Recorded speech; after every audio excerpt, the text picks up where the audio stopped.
gaan die Satan verander.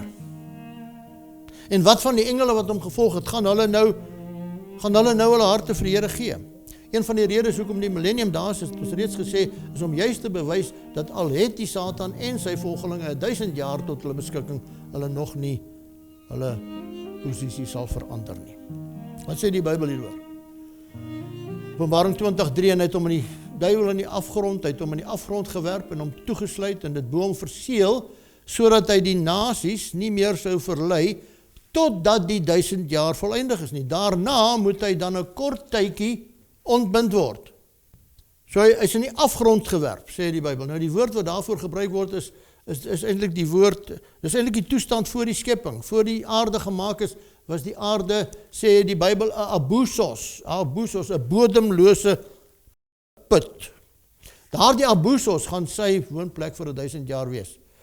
Jeremia 4 sê, en ek het na die aarde gekyk, dit was woes en leeg, en ook na die hemel, en sy lig was daar nie. En ek het na die berge gekyk, en hulle het gebewe, en al die heuwels het geskud. Ek het gekyk, en daar was geen mens nie, en al die voëls van die hemel het weggevlieg. So, as ons nou kyk na die gebeure tydens die millennium, waar die Satan gebind is hier op die aarde, dan is dit die volgende. Die aarde gaan woes en verlate wees, sê Jeremia. Al die goddelose sal dood wees, verdelg deur die glorie van Jesus se wederkoms. Al die verloste sal in die hemel wees en saam met Christus regeer.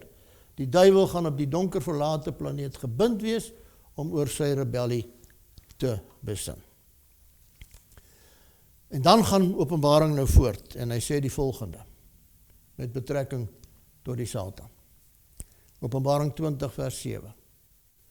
En wanneer die 1000 jaar voleindig is, sal die Satan uit sy gevangenis ontbind word, en hy sal uitgaan om die nasies te verlei wat in die 4 hoeke van die aarde is, die Gog en die Magog, want die Gog en die Magog is eintlik maar net die vyande van die Here in die oudheid gewees, om hulle te versamel vir die oorlog.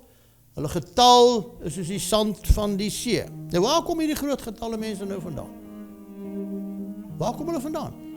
Openbaring 20:5. En die ander dode het nie herlewe totdat die 1000 jaar voleindig was nie. Die res van die dooie, goddelose, sal aan die einde van die millennium opgewek word vir die opstanding van die veroordeling. Wat 'n gesig. Kan jy indink, al die goddeloses deur al die eeue heen op een slag en op een plek bymekaar.